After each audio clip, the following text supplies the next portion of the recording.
Un saludo a los estudiantes del curso de Constitución Política de Colombia. Vamos a dar inicio con esta sesión quinta a la parte orgánica de la Constitución Política de Colombia. Acabamos de ver hasta la sesión cuarta la dogmática, que se refiere a los principios, valores y derechos fundamentales que ya estudiamos.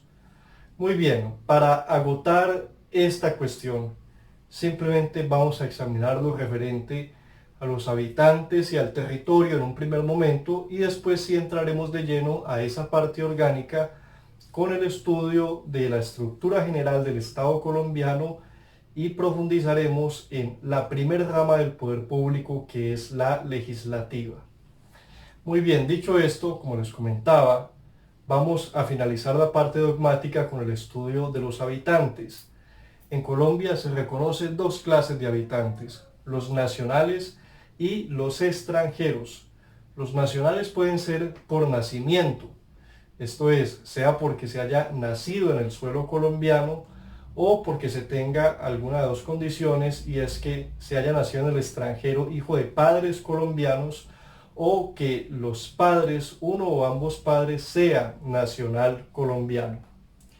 La otra alternativa es obtener la carta de naturalización, lo que se denomina también nacionalidad por adopción, que es una de las opciones que está prevista para acceder a la nacionalidad colombiana. Bien, quienes no cumplan con estas condiciones son extranjeros. No obstante, hay un tratamiento especial para la población indígena de fronteras, que se considera nacional de ambos estados porque están en un permanente tránsito. Dicho esto, ¿para qué nos sirve esta diferencia? Bien, sucede que por regla general los derechos constitucionales son para todos los habitantes del territorio colombiano. Esto es tanto para nacionales como para extranjeros. Esa es la regla general. Eso implica que hay algunas excepciones, y estas son, en esencia, o las más relevantes, son las siguientes. En primer lugar, los extranjeros tienen amplias limitaciones en el ejercicio de derechos políticos.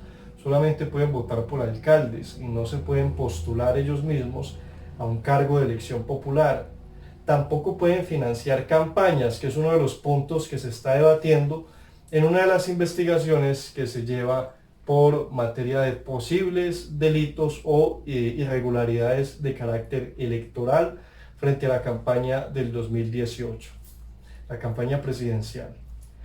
Muy bien, también hay limitaciones en el ejercicio de algunos derechos civiles, principalmente, y tal vez el más destacado, es el límite a la posibilidad de adquirir bienes inmuebles, es decir, bienes raíces, propiedades como casas, lotes, edificaciones, entre otros. Bien, digamos, con esto dejamos abordado el tema. Quienes quieran profundizar pueden hacerlo en el texto. Continuamos. Tenemos también unas aclaraciones por hacer en materia del territorio. En Colombia y en general los estados tienen dos clases de territorios. El primero es el territorio delimitado por las fronteras, que es el territorio natural o propiamente dicho, y comprende, por supuesto, el suelo, el subsuelo, la órbita geoestacionaria, el mar territorial, la plataforma continental y la zona económica exclusiva. Ustedes los detalles sobre extensiones y demás, sobre con qué países limitamos, los van a encontrar en el mismo texto, o se pueden apoyar en cualquier otra fuente externa. Lo que me interesa aquí destacar, porque esto es algo bastante conocido, es que tenemos fronteras terrestres y marítimas, por supuesto. Entonces no limitamos con 5 países, como se suele decir, porque aquí tenemos también, por el lado del mar, a Nicaragua, tenemos Costa Rica, tenemos límite con otros países que ustedes podrán ir detallando como parte de su investigación personal. Este es el territorio natural, físico propiamente dicho. Pero también hay un territorio por extensión. Ese territorio por extensión lo constituyen los consulados y las embajadas de Colombia en países extranjeros. Aunque estén ubicados en un territorio distinto al físico natural, por ser cuerpo diplomático y consular, las embajadas y los consulados Se considera que lo que sucede allí hace parte de la jurisdicción colombiana, es territorio colombiano. Lo mismo podemos decir de las naves y aeronaves con bandera colombiana. También las normas que se aplican allí son los de nuestra jurisdicción, es decir, allí aplica en forma vigente la soberanía constitucional y legal colombiana en las naves y aeronaves, es decir, buques, embarcaciones, navíos de cualquier tipo, aviones, helicópteros, avionetas, etc. Y esto incluye también, por supuesto, las naves espaciales en caso de que Colombia llegue a patentarlas y llegue a utilizarlas, por supuesto. Bien, con esto abordamos los nacionales y extranjeros y el territorio. Quisiera hacer una pausa aquí para recordar los 4 elementos que componen a todo Estado. Población, ya lo hemos visto. Territorio, ya lo abordamos también. Soberanía, que se estudió al iniciar las sesiones con la soberanía popular, es decir, el poder que reside en el pueblo, y la supremacía constitucional. Entonces allí ya tenemos 3 elementos de la composición de todo Estado que hemos estudiado. Nos falta el cuarto, que es el poder político. Entonces vamos a hacer el tránsito ya de la parte dogmática a la orgánica. En estos momentos vamos a estudiar la estructura, la organización y el funcionamiento del poder político. Y con ello ya pasamos de nuevo de la parte dogmática a la orgánica. Muy bien, ¿cómo está conformado el Estado colombiano? Está conformado por 3 ramas del poder público: legislativo, ejecutivo y judicial. Eso es lo que todos solemos responder y parcialmente estamos bien. Pero falta agregar otros elementos, porque el Estado colombiano también está compuesto por los organismos de control, que son el Ministerio Público, luego los detallaremos, la Contraloría General de la República como organismos de control, por la organización electoral, que luego la estudiaremos en profundidad, y por los organismos independientes, como son el Banco de la República y la Comisión Nacional de Televisión, que son otros órganos independientes que no son de control, no son electorales, pero tampoco hacen parte de las 3 ramas del poder público. Entonces tenemos 3 ramas del poder público y además 3 clases de organismos: los de control, los electorales y los independientes. Esa es la estructura completa del Estado colombiano y es la respuesta correcta que hay que dar a la hora en que se pregunte por su estructura. Muy bien, vamos a hacer aquí una pausa para plantear una primera sección de preguntas de apuntes. Vamos por favor a mencionar 4 aspectos destacados que ustedes consideren necesario relevar sobre los habitantes y el territorio. Por ejemplo, puede ser sobre los nacionales y extranjeros y sobre las 2 clases de territorio que hay. Lo explican detalladamente, por favor. Muy bien, dicho esto, entonces prosigamos con esa parte orgánica. De los elementos del Estado que acabamos de mencionar, vamos a iniciar hoy en la sesión quinta con la rama legislativa. Y en todo lo que vamos a ver a partir de ahora, especialmente en el estudio de la estructura de estos organismos, va a ser la conformación y el funcionamiento. Es decir, para sintetizar, la estructura de todos estos organismos y ramas del poder público y su funcionamiento, cómo se estructuran y cuáles son sus funciones. Es lo que vamos a estudiar y es en últimas lo que se va a preguntar en los apuntes, como ustedes van a verlo a lo largo de todas estas sesiones que nos faltan. Bien, entonces, ¿cómo está conformada la estructura de la rama legislativa? La rama legislativa solo tiene un organismo, por favor, aclaremos eso, solo tiene un organismo, que es el Congreso de la República, no más. Quitemos esas ideas equivocadas que a veces nos vienen de una formación cívica incompleta que se suele dar en los primeros años de escolaridad. en la cual se dice y se afirma que la rama legislativa está incluida la Asamblea Departamental y el Consejo Municipal. Eso no es cierto. Estas últimas entidades hacen parte de la rama ejecutiva. Este es un problema que se empezó a difundir en algunas cartillas, todavía hoy persiste en documentos de divulgación escolar, pero hay que corregir esa información imprecisa. La rama legislativa solo tiene un órgano, que es el Congreso de la República. Muy bien, dicho esto, y que espero que quede muy claro, vamos a estudiar cómo está compuesto ese único organismo de la rama legislativa. El Congreso de la República está conformado por dos cámaras, es decir, es bicameral, por el Senado de la República y la Cámara de Representantes. El Senado de la República es elegido en circunscripción nacional. Eso quiere decir que como ciudadanos podemos votar por un senador que esté en el Amazonas, en Bogotá, en Antioquia, en cualquier parte. Se supone que el Senado, al ser la Cámara Alta, aglutina la representación nacional. Bien, por otra parte, la Cámara de Representantes tiene circunscripción territorial. Y por eso, cuando vamos a ejercer el derecho al voto en las elecciones legislativas, solamente podemos votar por representantes a la Cámara que estén ubicados en nuestro departamento o en nuestra región. Si usted quiere votar por un representante a la Cámara de Bogotá, pero su cédula está inscrita en el Valle, no lo puede hacer. Tengan esto presente porque, como ya por las redes sociales y medios de comunicación, algunos números y códigos, o más bien los logotipos de los partidos se difunden. Las personas creen que están votando por el representante a la Cámara de Antioquia, que es de sus preferencias, y no lo está haciendo.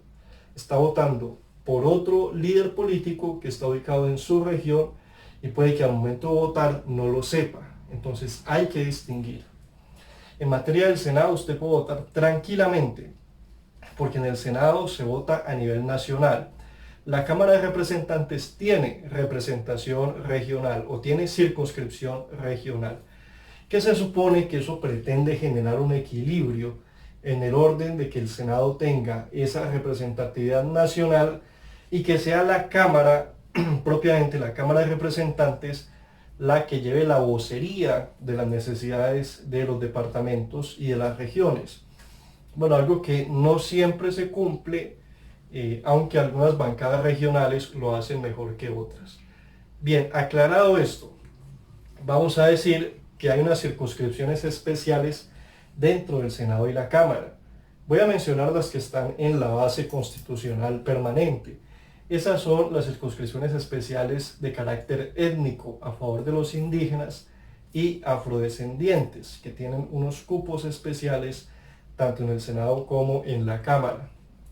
Por otra parte, pues hoy por hoy, con ocasión del acuerdo de paz y por una norma transicional que tendrá por supuesto una duración transitoria, que es la naturaleza de toda clase de norma transicional, que por eso se denomina así, pues hay unas circunscripciones especiales de paz que ya agotaron su primera etapa al garantizar la inclusión de excombatientes en el Congreso.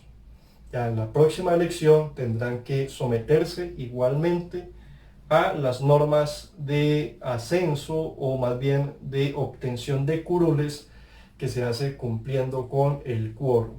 Bien, dicho esto, el Congreso de la República se integra por votación popular, como ya es conocido por todos. Los partidos políticos, entendamos esto, no son los candidatos solos. Los partidos tienen que alcanzar un umbral. El umbral quiere decir el tope de votos que se necesita para poder ubicar a un número de candidatos, sea uno o sean varios, en los escaños o en los cargos del Congreso. Entonces, puede que un congresista, esto pasa en todas las elecciones colegiadas, tanto en asamblea como en consejo, pero vamos al Congreso, puede que un congresista saque muchos votos, y saque un número superior a otro que sí quedó elegido congresista y que él no quede.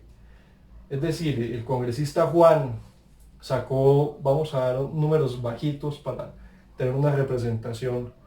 El congresista Juan sacó 7.000 votos y quedó congresista. El aspirante Pedro sacó 9.000 y no quedó. Entonces, ¿por qué sucede eso?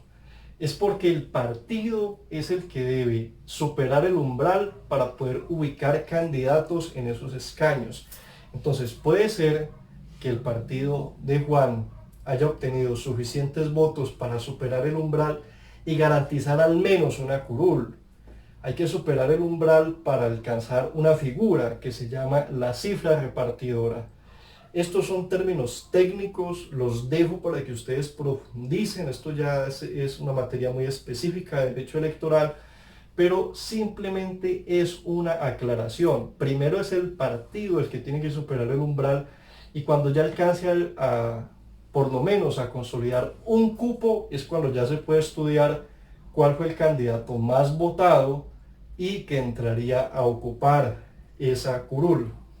Esto en el caso de las listas abiertas. En el caso de las listas cerradas, entonces quien entraría a ocupar esa curul es el primero en el orden.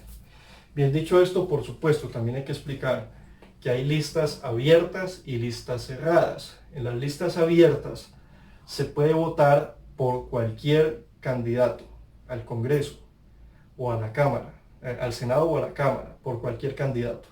Usted escoge el logo del partido y el número. En las listas cerradas solo se vota por el partido. No se da la opción de votar por ningún número, porque el partido ya ha elaborado la lista y en ese orden en el que están será la manera en que se van a nombrar en caso de que el partido supere el umbral y alcance la cifra repartidora para que se le asignen escaños en el Congreso o en el Senado. Bien, esto es una materia un poco técnica, pero me parece importante explicarla para entender esas diferencias de por qué un senador, por qué un concejal o un diputado, a pesar de tener buenos votos y a pesar de tener mayores votos que otro de otro partido, puede terminar por fuera. Es porque al partido no le alcanzó. Muy bien, vamos ahora sí a concentrarnos a lo que es propio de la asignatura, y es estudiada la conformación y la estructura del Congreso. Vamos a hablar de sus funciones. Bien, voy a destacar principalmente entre las muchas funciones que tiene el Congreso, voy a destacar las siguientes. La función constitucional o constituyente. La función de control político, en segundo lugar. La función legislativa, en tercer lugar. Y la función de juzgamiento. Entonces, estas cuatro funciones considero que son las más relevantes y por eso son las que vamos a profundizar en esta sesión. Constituyente, control político, legislativa y de juzgamiento. Muy bien. En primer lugar, hay que decir que el Congreso es el órgano más representativo de la democracia.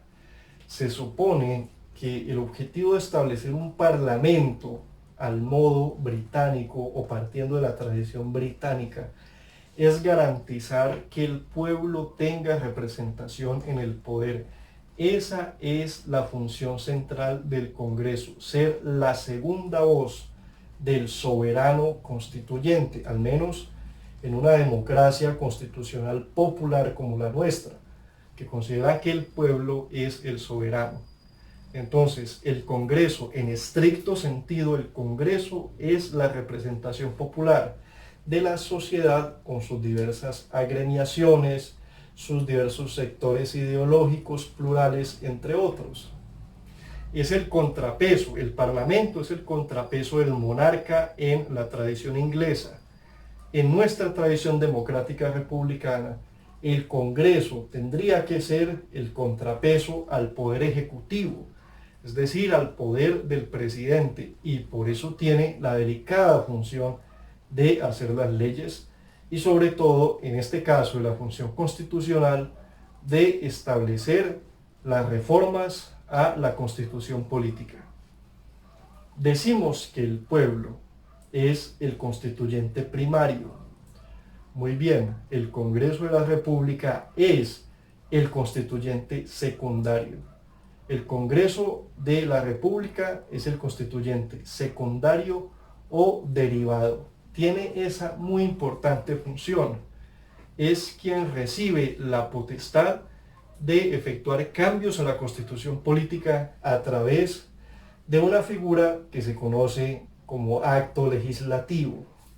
Acto legislativo en cuyo trámite pues hay algunas particularidades que luego vamos a señalar. Muy bien, hasta allí entonces la primera función del Congreso, la constituyente, que es muy amplia, que se ha utilizado demasiado en Colombia y por eso la Constitución de 1991 tiene un gran conjunto de reformas constitucionales o de actos legislativos, no siempre, tal vez no siempre, con la debida representación de los intereses populares, pues por desgracia. Eso es un examen crítico que se podrá hacer, ustedes podrán leerlo en la página del Senado, el listado de actos legislativos, ya por voluntad propia quien desea hacerlo, y podrá establecer hasta dónde realmente esos cambios eran necesarios. Muy bien, continuamos. La segunda función del Congreso de la República es la del control político, la segunda que vamos a destacar. Función de control político, que también está en la naturaleza del origen de la figura parlamentaria. Por supuesto, el Congreso puede citar a moción de censura a los ministros y a los altos dignatarios del Poder Ejecutivo, los ministros del Presidente de la República y también a los altos dignatarios del Poder Ejecutivo. Esto quiere decir que el Congreso tiene la delicada tarea de hacer veeduría a la manera como se está ejerciendo el poder administrativo en el territorio colombiano. Y se ha hecho, ustedes han visto constantemente las citaciones al ministro de Defensa anterior, que de algún modo condujo a su renuncia, aunque no fue el Congreso quien propiamente lo determinó, pero sí influyó en que posteriormente el ministro renunciara. Los debates al ministro de Salud, al Ministerio de Educación, al Ministerio de Ciencia y Tecnología, que hoy por hoy está siendo cuestionado. Entonces, es una función muy importante.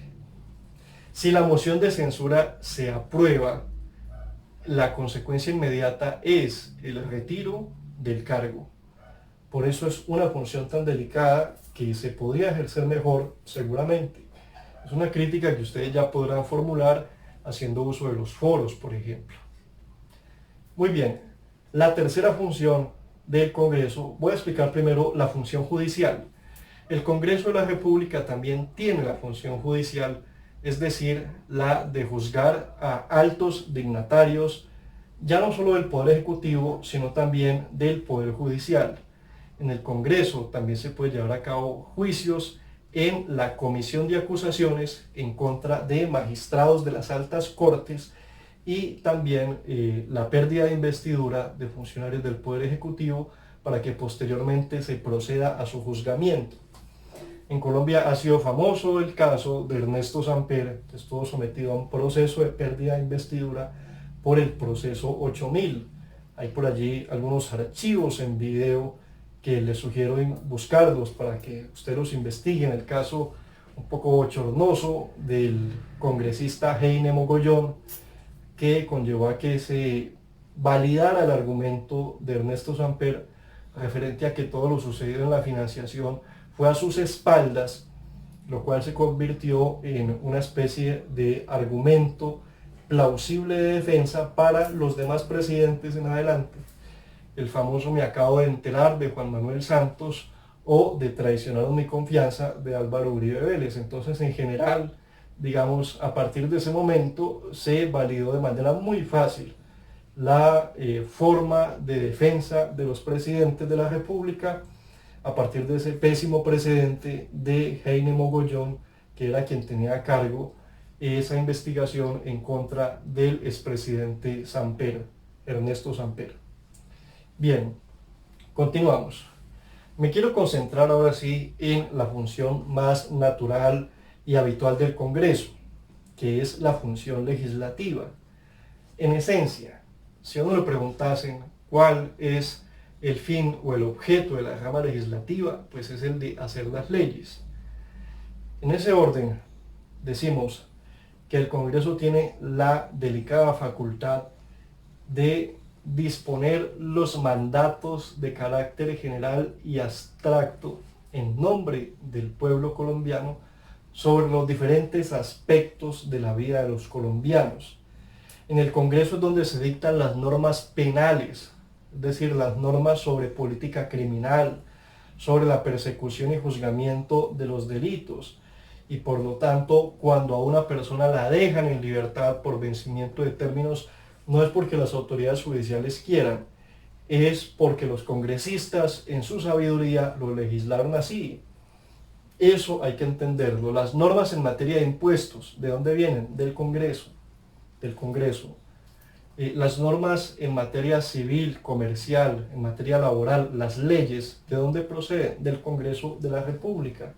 Entonces tienen esa amplísima facultad de regular, de normativizar los diferentes aspectos de la vida social, política y económica del país, lo que es por supuesto un poder bastante elevado y por eso se requiere un alto control por parte de la ciudadanía. Ahora bien, ¿cómo se hacen las leyes? Las leyes se hacen a través de los debates que se surten en el Congreso, que tienen primero una fase de iniciativa, luego sí la fase de debates propiamente dicho, luego su firma y publicación. Vamos a explicar entonces el proceso de formación de una ley digamos, de manera muy resumida y acudiendo al ejemplo de las leyes ordinarias. Luego hablaremos de las clases de leyes. No los quiero confundir, simplemente centrarnos en lo que es esencial. Entonces, ¿cómo nace una ley? Primero, tenemos una etapa que es la iniciativa legislativa, es decir, el momento en el que alguna entidad competente formula el proyecto de ley y lo presenta al Congreso para su discusión. ¿Quiénes tienen iniciativa legislativa? Por supuesto, en primer lugar, el Congreso. El Congreso tiene la facultad de presentar proyectos de ley, como es natural y obvio. En segundo lugar, el presidente de la República junto con los ministros en los asuntos que sean de su cargo. Por ejemplo, un proyecto de ley en materia de educación, de salud, de hidrocarburos, de impuestos, entre otros, el presidente lo presentará pues directamente y como es habitual a través del equipo de trabajo del ministerio a cargo. ¿Quién más tiene iniciativa legislativa? También la tiene el pueblo a través de la iniciativa popular, que ya lo comentamos al estudiar los mecanismos de participación política. Puede ser a través del referendo o puede ser a través de este ejercicio de la recolección de firmas para presentar y promover un proyecto de ley, lo cual en pocas ocasiones se ha logrado debido a el alto número de firmas que se deben recaudar. Muy bien, entonces así nace el proyecto de ley, a través de la iniciativa legislativa, que puede ser parlamentaria, presidencial o popular, según lo que acabamos de ver. Muy bien, luego de que ya se ha presentado, viene la segunda fase, que es la fase de debates. Una ley debe tener al menos 4 debates. Hay casos en los que se duplican, como en los del acto legislativo, que tienen que ser 8 debates. ¿Qué es el acto legislativo? Es una ley que reforma la Constitución, una ley especial que reforma la Constitución. Bien, entonces, por regla general decimos, el acto legislativo, la ley tiene 4 debates, por regla general, salvo el caso especial del acto legislativo, que tiene 8. Entonces, estos debates se deben dar en las comisiones y en las plenarias de ambas cámaras. Vamos a explicar esto. El Congreso está compuesto, como ya habíamos dicho, por Senado y Cámara. Pero al interior del Senado y de la Cámara hay unas comisiones permanentes. comisiones de asuntos constitucionales, de asuntos económicos, en materia de impuestos, entre otros. Bien, entonces, el proyecto de ley debe nacer en la comisión que le corresponda y en la Cámara que le corresponda. Hay algunos asuntos reservados al Senado de la República y otros a la Cámara de Representantes. Entonces, vamos a decir que se trata de un asunto propio de la Comisión Quinta del Senado. Entonces, el proyecto que fue propuesto primero se debate en la Comisión Quinta del Senado y primero tiene que ser aprobado en esa comisión. Luego de que se aprueba en la Comisión Quinta del Senado, pasa a la plenaria del Senado. Entonces va de la comisión a la plenaria de la Cámara en la que nació, sea el Senado o sea la Cámara de Representantes. Entonces, el proyecto nace en Comisión Quinta, se radica en Comisión Quinta y se aprueba en Comisión Quinta. Luego de eso puede pasar a la plenaria del Senado. Ahí ya tenemos ¿cuántos debates? Tenemos 2, comisión y plenaria. Faltan los otros 2. Estos otros 2 debates se dan en la Comisión Quinta, ¿de dónde? De la Cámara de Representantes, porque ya en Senado ya se dio. Cámara de Representantes, Comisión Quinta, se da el tercer debate, y el cuarto, ¿dónde es? En la plenaria de la Cámara de Representantes, como es obvio. Ahí tenemos ya entonces el trámite del debate del proyecto de ley. Se aprobó en comisión, luego en plenaria, se aprueba en la comisión de la otra Cámara, luego en la plenaria de la otra Cámara. Ahí están los 4 debates del proyecto de ley. Bien, dicho esto, como les decía, hay algunas leyes de trámite especial, como el acto legislativo, que tiene 8 debates, es decir, debe tener un trámite un poco más amplio, debe tener esa doble aprobación, por decirlo de alguna manera. Por otra parte, tenemos el caso de las leyes estatutarias, que se deben aprobar en una sola legislatura. Entonces vamos a aprovechar para decir qué es una legislatura. Una legislatura es el año del Congreso. El año del Congreso está compuesto por 2 periodos. Así como en las universidades, en materia educativa, hay 1 año y 2 semestres. Bueno, en la Universidad del Valle solemos tener más de 2 semestres, por cuenta de los paros y de otras circunstancias. Pero bien, normalmente un año tiene 2 semestres. La legislatura también es un año legislativo con 2 semestres. Pero no es el tradicional de enero a diciembre, calendario A, le llaman en materia de educación, de escuelas y colegios. La legislatura del Congreso es una especie de calendario B, porque empieza el 20 de julio. El 20 de julio. Entonces, va del 20 de julio al 16 de diciembre. Va la primera legislatura. Al 15 y 16 de diciembre va. Perdón, va el primer periodo de la legislatura. La legislatura inicia el 20 de julio. Para el caso de los presidentes, por ejemplo, el presidente se posesiona el 7 de agosto. Quiere decir que cuando el presidente se posesiona, ya la primera legislatura ya se instaló 15 días antes, el 20 de julio. Bien, volvamos al Congreso. El primer periodo de la legislatura va del 20 de julio al 16 de diciembre. Bien, la segunda legislatura, el segundo periodo de la legislatura, perdón por las reiteradas imprecisiones. El segundo periodo comienza en marzo, el 15 de marzo, hasta el 20 de junio.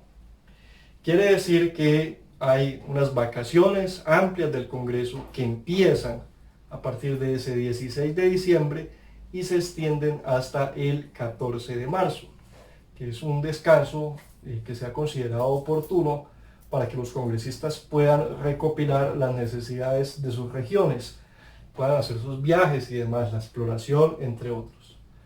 Entonces, la legislatura es el año del Congreso, para recapitular, que comienza el 20 de julio del año en que inicia y termina el 20 de junio del año siguiente, con una pausa entre diciembre y marzo, que son como las vacaciones de mitad de legislatura de los congresistas. Entonces, de julio a diciembre, primera legislatura; de marzo a junio, segundo periodo de la legislatura. Ahí tenemos entonces el calendario legislativo. Una legislatura con 2 periodos. De julio a diciembre, primer periodo de la legislatura, y de marzo a junio, segundo periodo de la legislatura. Bien, dicho esto, entonces vamos a proseguir. Las leyes estatutarias, como ya les decía, deben ser aprobadas en ese término máximo. No pueden superar las 2 legislaturas. Bien, dicho esto, vamos a continuar con el trámite legislativo. Ya habíamos superado la iniciativa legislativa y el debate parlamentario. El debate parlamentario o el debate del proyecto de ley. ¿Quién puede dar el debate del proyecto de ley? Pues simplemente lo da el Congreso, nadie más. ¿Y dónde se debe dar? En las comisiones y en las plenarias, para que lo tengamos claro. Si el proyecto ya fue aprobado, tanto en las cámaras como en la plenaria, pasa a etapa de sanción. Sanción legislativa. Sanción presidencial. Corrijamos, sanción presidencial. ¿Quién firma las leyes? El presidente de la República. El que tiene la función de sanción de las leyes es el presidente de la República de Colombia. También la firma el presidente del Senado y el presidente de la Cámara, sí, también. Pero en esencia, quien tiene la función de sanción, de darle el estatus de pasar de proyecto de ley a ley, es el presidente de la República. En ese orden decimos que es una fase bastante importante y por eso constitucionalmente al presidente se le ha dado algunas facultades para oponerse a sancionar una ley. Es decir, para evitar que un proyecto de ley se convierta en ley. Eso lo puede hacer a través de las objeciones. El presidente puede objetar un proyecto de ley porque lo considera inconveniente o porque lo considera inconstitucional. Inconveniente en caso de que haya razones políticas, sociales o económicas que desaconsejen aprobar ese proyecto de ley. En ese orden diríamos que pues son razones de orden político que el Congreso tiene que entrarlas pues a estudiar y a examinar. Por otra parte, tenemos las razones por inconstitucionalidad. Las objeciones por inconstitucionalidad implican que a criterio del presidente el proyecto de ley está en contra de normas superiores, es decir, de normas de la Constitución política. Si el presidente observa que hay una contradicción entre el proyecto de ley, por ejemplo, un proyecto de ley que pretenda prohibir el consumo de sustancias psicoactivas para efectos de la dosis personal, entonces el presidente podría decir que ya ese proyecto está viciado porque va en contra de sentencias de la Corte Constitucional. Un proyecto de ley que pretendiera penalizar el aborto incluso en los casos de violación. El presidente podría establecer que esa norma es incompatible con la Constitución. O puede que sea un proyecto en materia de impuestos y que se considere que, por ejemplo, se está gravando a los comerciantes de un sector, por ejemplo el sector de manufactura y de industria, y se está exonerando sin que haya causa justificada a los que pertenecen al subsector de los textiles, de la industria textil. Entonces el presidente puede decir, ahí hay un problema de derecho a la igualdad, es posible que esto no supere el test constitucional y por eso lo objeto por inconstitucionalidad. Bien, en ese caso, pues no es al Congreso al que le toca pronunciarse en primer momento, sino a la Corte Constitucional. Bien, entonces, ¿qué pasa con los proyectos cuando son objetados? En ambos casos, sea por constitucionalidad o por inconveniencia, digamos, para resumir el trámite y no entrar en las minucias de ello, la última entidad en pronunciarse es la Corte Constitucional. La Corte Constitucional examina las objeciones del presidente, sea por inconveniencia o por inconstitucionalidad, y es la que determina si las objeciones están fundamentadas o no fundamentadas. Si están fundamentadas, declara que son fundadas. Si no tienen fundamento, considera que son infundadas. Y en tal caso la remitirá al Congreso para que se archive o para que se firme el proyecto y para que luego se firme por el presidente si es el caso. En caso de que considere que no están fundamentadas y que se debe proceder a la sanción del proyecto de ley. Muy bien, digamos entonces que este examen de constitucionalidad o de conveniencia resulta bastante particular porque, como ustedes pueden ver, aquí están las tres ramas del poder público. Está el Congreso, está el Poder Ejecutivo a través del presidente y está la rama judicial a través de la Corte Constitucional. Bien, también hay otra particularidad de la sanción constitucional, y es que de la sanción presidencial, y es que hay algunas leyes que por su importancia tienen control previo de constitucionalidad. Entonces, antes de que el presidente las sancione, primero deben pasar a la Corte Constitucional. Entonces, vamos a recapitular las etapas para que no nos perdamos. Tenemos iniciativa legislativa, tenemos la fase de debates y estamos ahora en la fase de sanción presidencial. Puede ser que en algunos casos, entre la fase de debates y la sanción presidencial, se incorpore una etapa adicional que se llama la de control constitucional previo. ¿Quién hace el control constitucional previo? La Corte Constitucional. Y es en aquellos casos en los que se considera que se trata de normas muy importantes que requieren un examen previo por parte de la guardiana de la Constitución, que es la Corte Constitucional. Vamos a señalar aquí el caso de los actos legislativos, como lo es el que permitió la posibilidad de contemplar la cadena perpetua como sanción penal frente a determinados delitos contra menores de edad.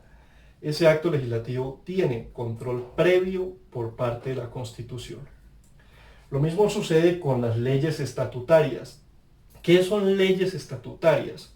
Son normas sobre aspectos fundamentales de la Constitución política, como lo es la regulación de derechos fundamentales, como el caso del derecho de petición, la Ley 1755.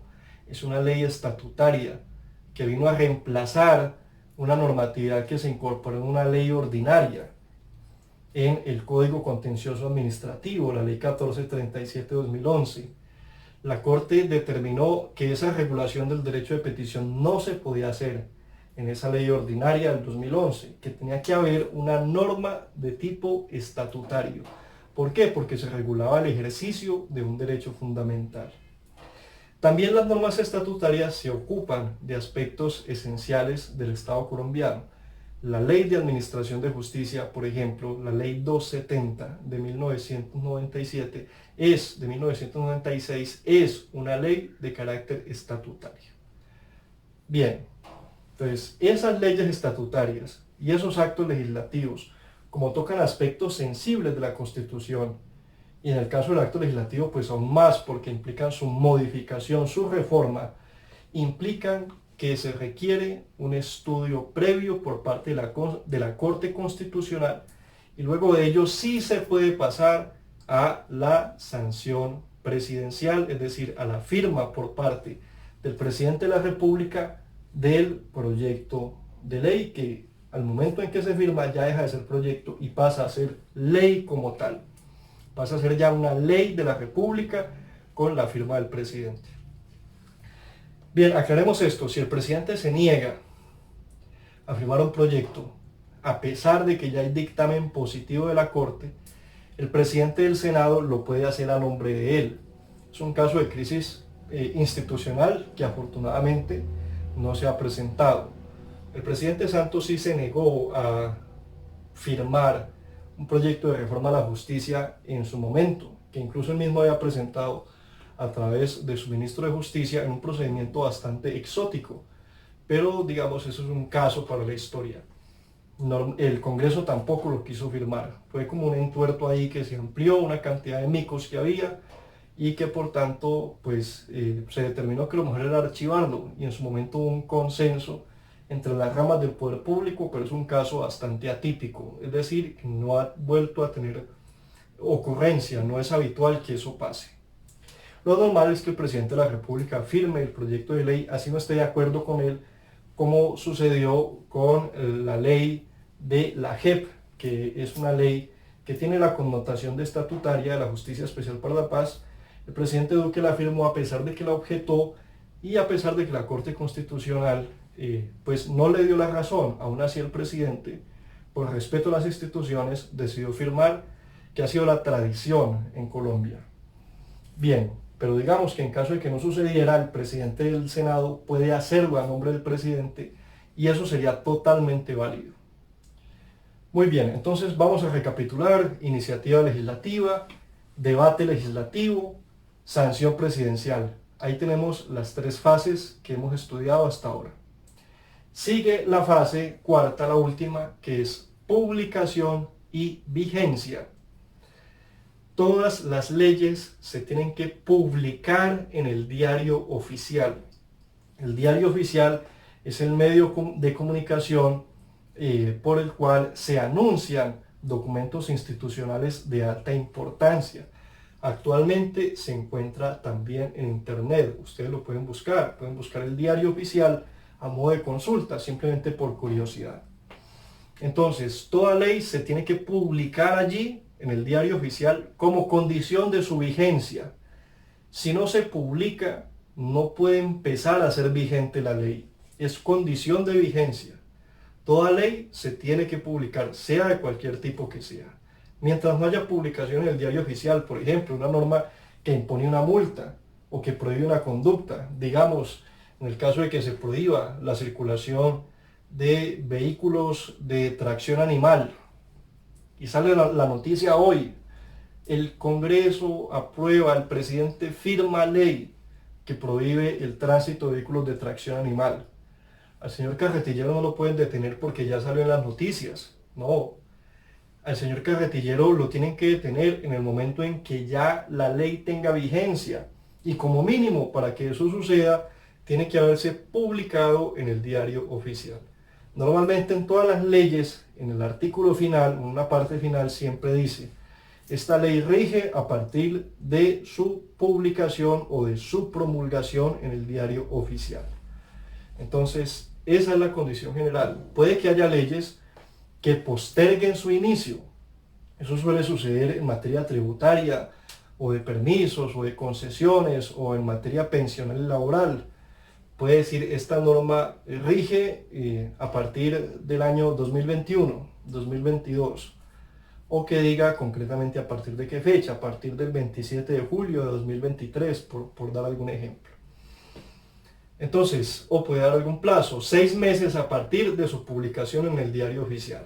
Digamos, una norma que pretenda incentivar la formalización de empresas, entre otros, y que tenga sanciones para los que no se acojan a esos beneficios, para quienes no cumplan con esa formalización de algunos sectores que hasta entonces de pronto no estaban muy regulados.